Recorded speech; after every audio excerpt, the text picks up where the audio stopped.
الحمد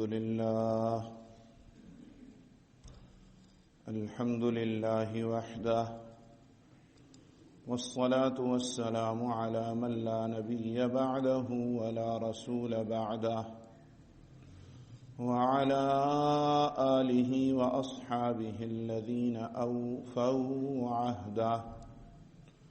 أما بعد، فأعوذ بالله من الشيطان الرجيم. بسم الله الرحمن الرحيم.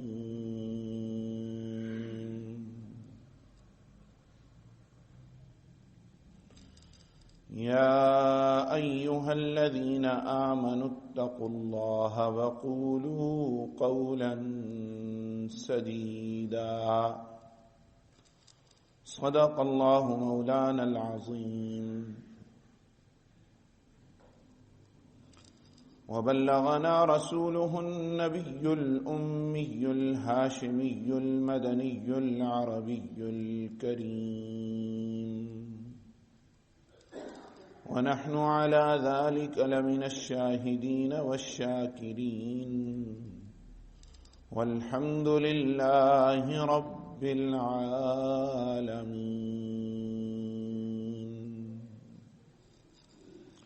درود شریف پڑھ لیجیے۔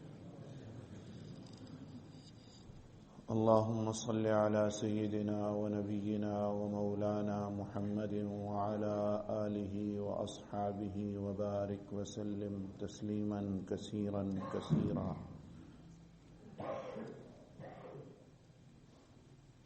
قابل احترام بزرگوں، مسلمان بھائیوں، میرے معزز سامعین، ماہ رجب 1445 ہجری کی آج 14 تاریخ ہے۔ اس کا مطلب ہے کہ آج سے ایک مہینے کے بعد انشاءاللہ 15 شعبان شب برات، اور اس کے 15 دن بعد یعنی آج سے ٹھیک 1.5 مہینے کے بعد رمضان المبارک انشاءاللہ۔ وہ دعا جو منقول ہے، معصور ہے، اس موقع پہ مانگ لی جائے: اللہم بارک لنا فی رجب و شعبان وبلغنا رمضان۔ بار الہا، ہمارے لیے رجب اور شعبان میں برکتیں عطا فرما، اور ہمیں سلامتی، قبولیت، سعادتوں کے ساتھ، مغفرت و بخشش کے ساتھ رمضان المبارک کی بہاریں نصیب فرما۔ جتنا اہم کام ہوتا ہے اسی قدر پہلے اس کی تیاری شروع کر دی جاتی ہے۔ رمضان المبارک کی آمد کے تذکرے احادیث پاک میں 2 مہینے پیشتر اگر ملتے ہیں تو یہ سمجھانے کے لیے بہت کافی ہیں کہ رمضان المبارک نہایت اہمیت کا حامل ہے۔ ایک بندہ مومن کے لیے اللہ کی رحمتوں کا مہینہ ہے، برکتوں کا خزینہ ہے۔ اللہ جل شانہ ہمیں رحمتیں اور برکتیں حاصل کرنے کی توفیق عطا فرمائے۔ رمضان المبارک، اس سے پہلے شعبان، اور اس سے پہلے پھر رجب۔ رجب کا مہینہ جیسا کہ پہلے بتایا جا چکا کہ یہ اشہر حرم میں سے ہے، یعنی حرمت والے مہینوں میں سے ہے۔ حرمت والے مہینوں کا مطلب یہ ہے کہ وہ مہینے جن کا احترام ہے، جن کا لحاظ کیا جاتا ہے، جن کے بارے میں کچھ آداب ہیں، کچھ ضابطے ہیں، وہ عام مہینوں کی طرح نہیں ہیں۔ تو اشہر حرم، حرمت والے مہینے، اور رحمت دو عالم صلی اللہ علیہ وسلم کے ارشاد کے مطابق 3 مسلسل ہیں: ذوالقعدہ، ذوالحج اور محرم، اور ایک ان سے ہٹ کے ہے یہ رجب کا مہینہ۔ بدعات غلط باتیں، رسومات، خرافات غلط ہیں، بلا شبہ غلط ہیں، پہلے بھی غلط تھی، اب بھی غلط ہیں، آئندہ بھی غلط رہیں گی۔ لیکن ہم دیکھتے ہیں کہ مخصوص اوقات، مخصوص مہینے، مخصوص دن ہوتے ہیں جن کے اثرات ہر انسان اپنی حیثیت، اپنے ایمان اور اپنی روحانیت کے مطابق محسوس ضرور کرتا ہے۔ نیکی کی توفیق زیادہ ہو جاتی ہے، برائی چھوڑے نہ تو بھی اتنا خیال ضرور آ جاتا ہے کہ یار ٹھیک نہیں کر رہا، چھوڑ دینی چاہیے۔ تو اللہ جل شانہ نے یہ مخصوص اوقات میں مخصوص برکتیں رکھی ہیں۔ صبح کا وقت برکت کا وقت ہے، عصر کے بعد کا وقت برکت کا وقت ہے، فرشتے آتے ہیں، فرشتے جاتے ہیں، ایک نظام ہے، ہمیں دکھائی نہیں دیتا لیکن ہمارا اس پر ایمان ہے اور ہمارا یقین ہے۔ جب رسول پاک صلی اللہ علیہ وسلم نے فرمایا تو ہم مانتے ہیں۔ تو یہ رجب کا مہینہ حرمت والے مہینوں میں سے ہے، اور شیطان کیوں کر چاہے گا کہ انسان کا بھلا ہو؟ اسے کب گوارا ہوگا کہ انسان کوئی اچھا کام کر لے؟ اگرچہ اس کی کوئی مخصوص عبادت نہیں ہے، کوئی مخصوص صورت، کوئی مخصوص نوافل، کوئی مخصوص چیز اس میں منقول نہیں ہے، بس اللہ جل شانہ کو راضی کرنے والا جو عمل بھی انسان کرے، اللہ جل شانہ اس کا اجر اور اس کا بدلہ اس کو دنیا میں اور آخرت میں عطا فرمائیں گے۔ مخصوص عبادت منقول نہیں ہے، ثابت نہیں ہے۔ چہ جائے کہ غلط سلط روایات، ان کی مبارکباد اور ان پہ پوسٹیں شیئر کرنا اور دھڑا دھڑ ایک دوسرے کو فلاں دن کی مبارک اور فلاں دن کی مبارک اور فلاں دن کی مبارک، اس کا مذہب سے تعلق نہیں ہے۔ کاش تم انسان شیطان کے اس دھوکے سے نکل کر اتنی دیر کچھ نہ کرتے، صرف سبحان اللہ سبحان اللہ، اللہ تیری ذات پاک ہے، الحمدللہ، اللہ سارا شکر تیرے لیے، لا الہ الا اللہ، اللہ تیرے سوا کوئی معبود نہیں، کسی کی نہیں چلتی، اللہ اکبر، میرے اللہ تو سب سے بڑا ہے، تو بہت بڑا ہے، یہ پڑھ لیتے نامہ اعمال میں کچھ جمع ہو جاتا۔ اللہ تعالی ہمیں سمجھ نصیب فرمائے۔ لیکن شیطان نہیں چاہتا کہ انسان اپنا بھلا کرے، ازلی دشمن ہے، ایسے ایسے گھن چکروں میں انسان کو مبتلا کرتا ہے کہ وہ نیکی بھی کرتا ہے تو الیاذ باللہ ایسی اوٹ پٹانگ حرکتیں ہوتی ہیں کہ اس میں نیکی برباد، گناہ لازم والی بات ہوتی ہے۔ اور رجب کے مہینے کے بارے میں جیسے میں نے عرض کیا، حرمت والے مہینوں میں سے، اور حرمت کا معنی ہوتا ہے احترام۔ احترام اسی کو کہتے ہیں نا، یہ چار دیواری ہے اور کھلی جگہ ہے، مسجد کی ماشاءاللہ بڑا سین ہے، لیکن ایک دیوار کے اس پار ایک قدم آپ جب ہوتے ہیں کیفیت اور ہوتی ہے، انداز اور ہوتا ہے، اور صرف ایک قدم ادھر رکھتے ہیں۔ گاؤں دیہات کی تو جو مسجدیں ہوتی ہیں ان کی دیواریں بھی چھوٹی چھوٹی ہوتی ہیں، پوری دیوار بھی نہیں ہوتی، لیکن جب اس میں قدم رکھتے ہیں تو انداز بدل جاتا ہے۔ پہلے سیدھا پاؤں اندر رکھنا ہے، دعا پڑھنی ہے، بسم اللہ والصلاة والسلام علی رسول اللہ، اللہم افتح لی ابواب رحمتک۔ پھر زور سے نہیں چلنا، پھر جوتے سمیت نہیں چلنا، پھر اونچی آواز سے بات نہیں کرنی، پھر خیال کرنا ہے کوئی گندگی نہ لگ جائے۔ گندگی ڈالنا پھینکنا تو دور کی بات ہے، اگر کہیں کچھ ہے مٹی جھاڑ غبار تنکے وغیرہ تو اس کو بھی پہلے باہر جھاڑنا ہے، پھر اندر آنا ہے۔ یہ احترام ہے، یہ مسجد کی حرمت ہے۔ اور سب سے زیادہ بڑی حرمت والی جو مسجد ہے اس کو مسلمان مسجد حرام کہتے ہیں، بیت اللہ شریف۔ اللہ تعالی ہم سب کو وہاں کی حاضری اور وہاں کی نمازیں نصیب فرمائے۔ وہ المسجد الحرام ہے۔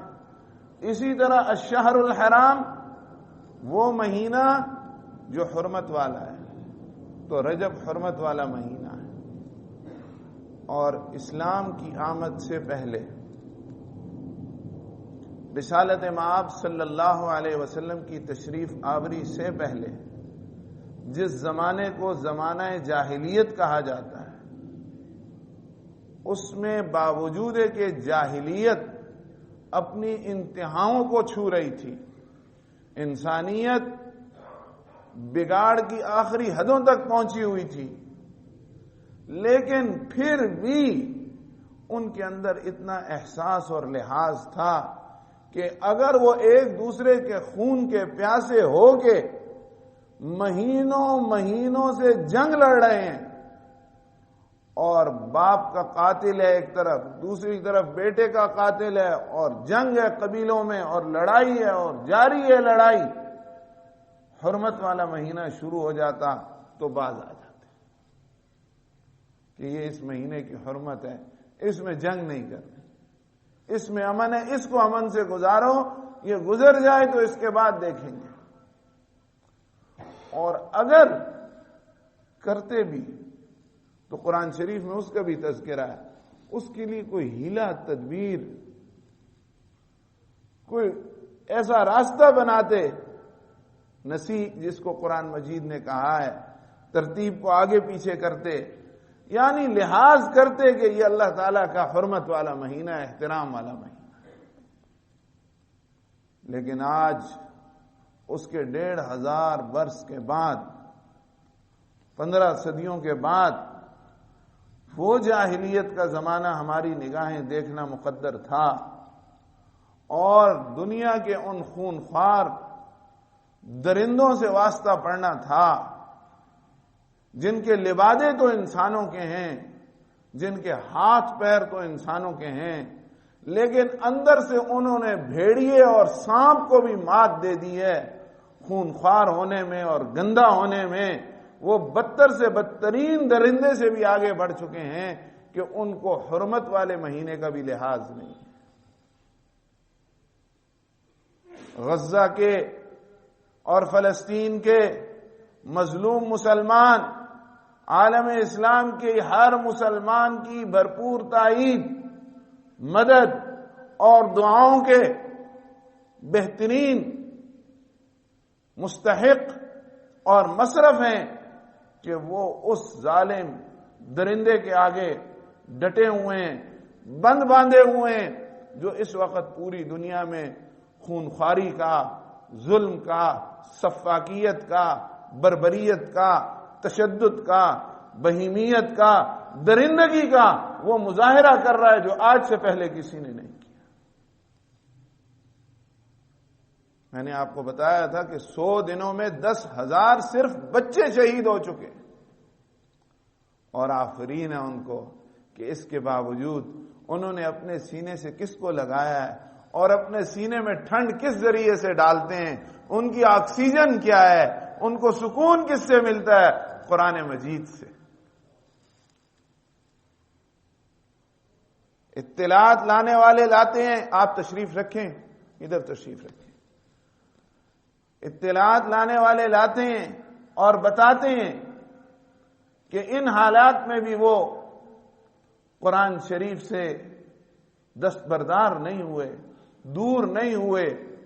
جیسے اگر زندگی گزارنے کے لیے انسان کو کھانا ضرورت پیش آتا ہے، پانی پینے کی ضرورت پیش آتی ہے، گرمی سردی سے بچاؤ کے لیے لباس کی ضرورت پیش آتی ہے، اسی طرح وہ قرآن مجید کے حلقوں کو، قرآن مجید کے مکتبوں کو، قرآن مجید کی پڑھائی کو بھی جاری رکھے ہوئے ہیں۔ اور یہ قرآن مجید ہے جو انہیں چلا رہا ہے، معجزہ ہے قرآن مجید کا، عام آدمی کے بس کی بات نہیں ہے۔ اتنے مضبوط اعصاب نہیں ہوتے. کہ قرآن شریف حوصلہ دیتا ہے. اس کی ایک ایک آیت جب وہ پڑھتے ہیں تو اللہ جل شانہ نے جو صحابہ کرام رضی اللہ عنہم اجمعین کے بارے میں فرمایا، الذین قال لهم الناس ان الناس قد جمعوا لكم فاخشوهم. اب آپ دیکھیں قرآن مجید تو ہمیشہ کے لیے نا، آج کے لیے بھی ہے اور سب کے لیے، میرے آپ کے لیے بھی ہے.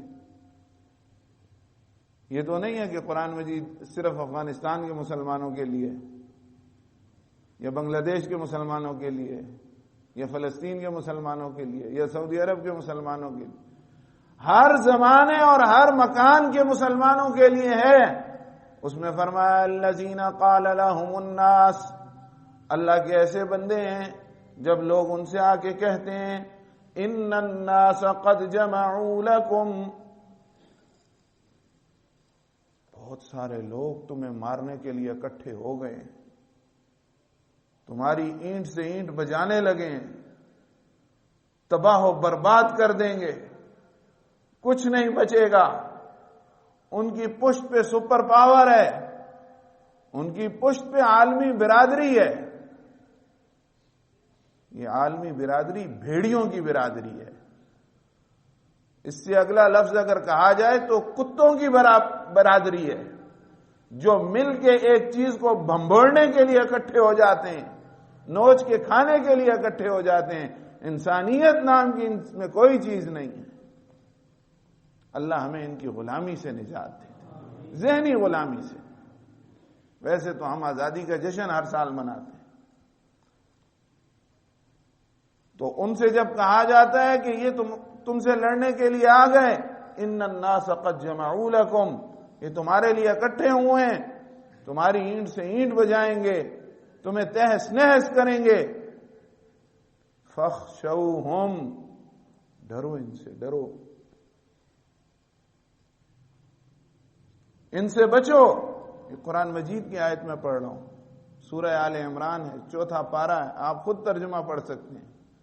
الذین قال لهم الناس ان الناس قد جمعوا لكم فاخشوهم، اتنے لوگ اکٹھے ہو گئے تمہیں مارنے کے لیے، ان سے ڈرو. فزادهم ایمانا، اللہ فرماتے ہیں جواب میں کیا ہوتا ہے، ان کا ایمان اور زیادہ مضبوط ہو جاتا ہے، اور زیادہ جوش مارنے لگتا ہے، ایمان میں اضافہ ہو جاتا ہے. یہ نہیں کہ صرف کوئی خبر آئی اور ادھر سے ادھر لڑک گئے، صرف خبر آنے پہ ایمان نعوذ باللہ پھسل جائے. وہ مسلمان ہیں، وہ سامنے دشمن آ گیا. فزادہم ایمانا، ایمان میں زیادتی ہو گئی، ایمان میں اضافہ ہو گیا. وقالو، اور کیا کہتے ہیں وہ، حسبنا اللہ ونعم الوکیل، ہمارے لیے اللہ ہی کافی ہے. حسبنا اللہ، ہمیں کسی کی ضرورت نہیں، ہمارے لیے اللہ ہی کافی ہے. ونعم الوکیل، اور وہ بہترین کام بنانے والا ہے. وہ شہادت دے تو وہ بھی بہترین ہے، وہ فتح عطا فرمائے تو بھی بہترین ہے، وہ کوئی اور معاملہ فرمائے وہ بھی بہترین ہے. ونعم الوکیل، جو وہ کرے ہم راضی ہیں. یہ نہ ہو تو آپ خود سوچیں، اس ہمارے شہر سے چھوٹی سی جگہ ہو اور اتنی وہاں بمباری اور اتنا دشمن اس کو چاروں طرف سے گھیرے ہوئے، معاشی ناکہ بندی، خوراک کی قلت، سردی کی شدت، یہاں اللہ کی ہر نعمت ہوتے ہوئے ہم سردی سردی سردی سردی کانپ رہے ہیں، ٹھٹر رہے ہیں. وہاں وہ کس طرح گزارا کر رہے ہوں گے. وہ اللہ کے قرآن مجید کے ساتھ مضبوط وابستگی ہے. اور قرآن مجید کا معجزہ ہے کہ جو اس سے جڑ جائے وہ پھر تر جاتا ہے. ہمارے لیے یہ زندہ و جاوید مثال ہے. پچھلے جمعۃ المبارک کو بھی عبرت والی بات کی تھی کہ ہم عبرت حاصل کریں ان فانی چیزوں سے دل نہ لگائیں، قرآن مجید سے دل لگائیں، قرآن مجید سے جڑ جائیں گے، جو بھی حالات ہو انشاءاللہ کامیاب رہیں گے۔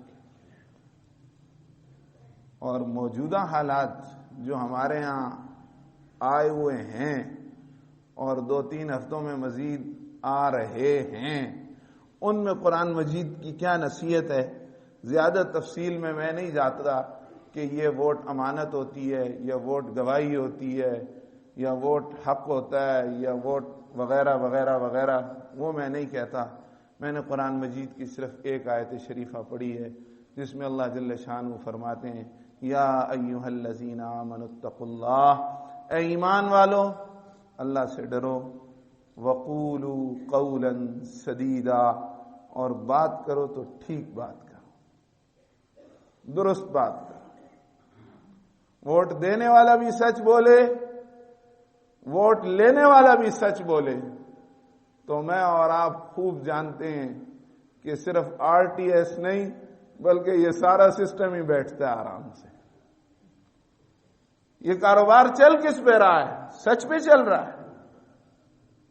یہ نعرے سچے ہیں، یہ باتیں سچی ہیں، یہ دعوے سچے ہیں، یہ لینے والے سچے ہیں، یہ ووٹ دینے والے سچے ہیں۔ قرآن مجید کہتا ہے بس یہ کرو، وقولوا قولا سدیدا۔ اور پھر بات سے بات نکل آتی ہے، جب وہ نشانہ لیتے ہیں نا